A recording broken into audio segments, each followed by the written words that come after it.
Hello everyone, সবাই কেমন আছেন? আশা করি সবাই ভালো আছেন। তো 5 মে ছিল আমাদের 16তম বিবাহবার্ষিকী। তো 16তম বিবাহবার্ষিকী উপলক্ষে আমাদের একটি ট্যুর প্ল্যান হয়েছিল। তো আমরা সেই ট্যুর প্ল্যানের উদ্দেশ্যেই 4 তারিখে রাতে রওনা হয়েছিলাম শ্রীমঙ্গলের উদ্দেশ্যে। তো মহাখালী বাস স্ট্যান্ড থেকে আমরা এনা বাসে করে চলে গিয়েছিলাম শ্রীমঙ্গলের উদ্দেশ্যে। তো ভোর 5:30টার দিকে আমাদের বাস সুন্দর মতো নামিয়ে দিয়েছিল শ্রীমঙ্গলে। তো আমরা শ্রীমঙ্গলে নেমে একটি খাবার হোটেলে গিয়ে সকাল সকাল নাস্তা করে এই তো আবার চলে যাচ্ছিলাম একটি সিএনজি রিজার্ভ করে আমাদের রিসোর্টের উদ্দেশ্যে। আর আমরা রিসোর্টটা নিয়েছিলাম গ্র্যান্ড সুলতান ট্রিয়ান গল্ফ রিসোর্ট। এখানে আমাদের 2 নাইটস 3 ডেসের একটা প্যাকেজ ছিল, সাথে ছিল সুইমিং, মুভি, ডিনার, ব্রেকফাস্ট সব কিছু ইনক্লুডেড। তো আমরা একটি সিএনজি ভাড়া করেছিলাম। তো সেই সিএনজি ড্রাইভার আমাদের আশেপাশে চারিদিকে দেখাচ্ছিল, চা বাগানগুলো, রাবার বাগান দেখাচ্ছিল এবং এই আশেপাশে যা যা হয় সেগুলো সম্পর্কে বলছিল। তো রাবার বাগানে বলছিল যে রাবার বাগানে কিভাবে রাবার সংগ্রহ করা হয়, এগুলো কথা বলতে বলতে চারিদিকে দেখাতে দেখাতে আমাদের নিয়ে যাচ্ছিল। তো আমাদের ভালোই লাগছিল সকালবেলার স্নিগ্ধ প্রকৃতি দেখতে, আর গাছের ফাঁকে ফাঁকে সূর্য উঁকি দিচ্ছিল, অনেক ভালো লাগছিল, আবহাওয়াটা অনেক সুন্দর ছিল। তারপরে তো আমরা কথা বলতে বলতে চলে যাচ্ছিলাম, আমাদের রিসোর্টের কাছাকাছি চলে এসেছিলাম।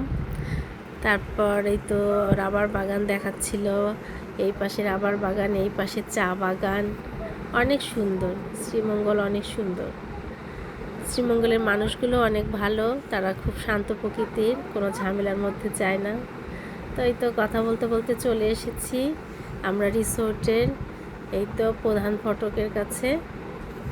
তারপর এই তো আমাদের রুম নাম্বার জিজ্ঞাসা করা হলো। রুম নাম্বার কনফার্ম হওয়ার পরে আমাদের রিসোর্টের ভিতরে ঢুকতে দিয়েছিল।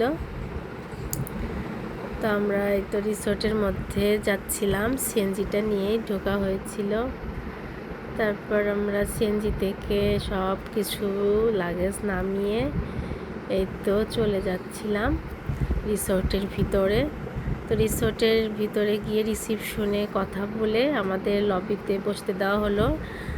বলল আপনাদের রুম রেডি করা হচ্ছে, আপনারা একটু বসবেন। তো আমরা এই তো বসে গল্প করছিলাম সবাই। তা আমাদের তো দুপুর 2টাতে রুম চেক ইন ছিল, বাট আমরা তো সকাল সকাল চলে এসেছি, কি আর করা। আমরাই তো গল্প করছিলাম, গল্প টল্প করে পিহু বলছে মাম্মি ওই পাশে প্লেগ্রাউন্ড আছে, আমি একটু প্লেগ্রাউন্ডে খেলতে যাব। তো আমরা বলছিলাম আচ্ছা একটু বসি, কথা বলি, তারপরে যাব। তো সারা রাত জার্নি করে আমাদের মুখ চোখ সব এলোমেলো, তো সবাই এটা ইগনোর করবেন। তা আমরা এই তো পিহুকে নিয়ে প্লেগ্রাউন্ডে চলে আসলাম। পিহু এপাশ ওপাশ দৌড়াচ্ছিল আর বলছিল মাম্মি অনেক সুন্দর, আমি আবার আসতে চাই এখানে। তা আমি বলেছি আচ্ছা ঠিক আছে, তোমাকে নিয়ে আবার আসবো।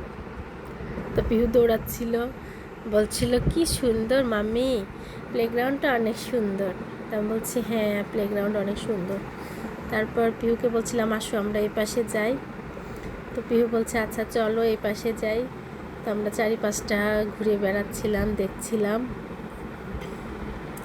তো রিসোর্টটা অনেক পরিষ্কার পরিচ্ছন্ন, অনেক সুন্দর, আমার তো অনেক পছন্দ হয়েছে, সাথে আমার মেয়েরও অনেক পছন্দ হয়ে গিয়েছে। তো খুব ভালো লেগেছে, আমাদের রিসোর্টটাতে ঢুকেই অনেক ভালো লেগেছে। তারপর পিহু তো এই পাশে দৌড়ে বেড়াচ্ছে। তা আমি বলছি আসো চলো আমরা এই পাশটা একটু ঘুরে আসি। তো পিহু ওই পাশটায় আবার একটু দৌড়িয়ে চলে গেল। তা বলছে আসো আমরা এখন একটু লবিতে গিয়ে বসি, সারা রাত জার্নি করে আর ভালো লাগছিল না। তো পিহু বলছে না মাম্মি আমি আর একটু দৌড়াতে চাই। তা আমি বলছি আসো আমার হাত ধরো, সে হাত ধরো না, বলে আমি একাই দৌড়াতে পারবো। তো আমি বলছি আচ্ছা ঠিক আছে তুমি দৌড় দাও, তারপর আমরা লবিতে গিয়ে বসবো। তারপরে তো বাবা মেয়ে লবিতে চলে যাচ্ছে, সাথে আমিও চলে যাচ্ছি তাদের সঙ্গে।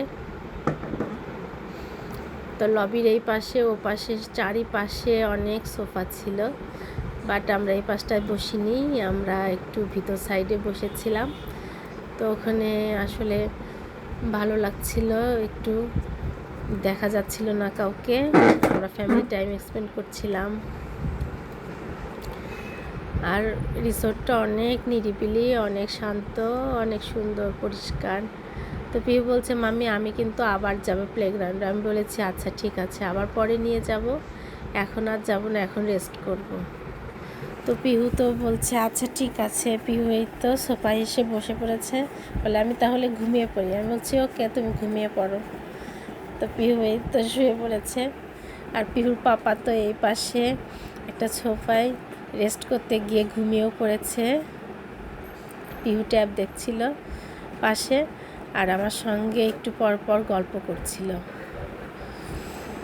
তারপরে আমি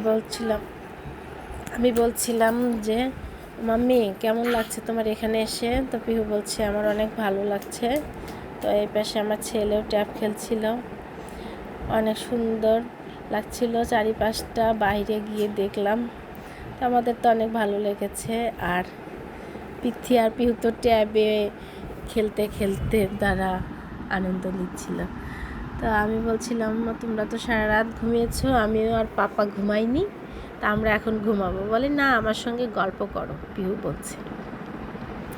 তো আমি বলছিলাম আচ্ছা ঠিক আছে, তা আমি তোমার সঙ্গে গল্প করব, তুমি আমাকে একটা গল্প শোনাও।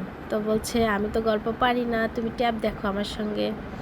তা আমি পিহুর ব্যাকপ্যাক থেকে একটি মাফিন কেক বের করে পিহুকে খাইয়ে দিলাম। তো পিহু তো আবার বাস জার্নি করলে বমি করে, তো সে ব্যাগ থেকে একটা কেক বের করে বলছে হ্যাঁ মাম্মি আমি এখন একটা কেক খাবো। তা আমি বলছি আচ্ছা। আমি বসে বসে কেকটা খাইয়ে দিলাম। আমিও নিজেও অনেক টায়ার্ড ছিলাম, সারা রাত ঘুম হয়নি। তারপর এই তো পাপার দিকে তাকিয়ে বলছে মাম্মি পাপা ঘুমিয়ে গেছে। আমি বলছি হ্যাঁ আমিও একটু ঘুমাই। তো আমি একটু সোফায় ঘুমিয়ে গিয়েছিলাম। তো এই তো নেক্সট ভিডিওটা পাবেন আরেকটি ব্লগের মাধ্যমে। তো সবাই ভালো থাকবেন, tata, bye bye, see you.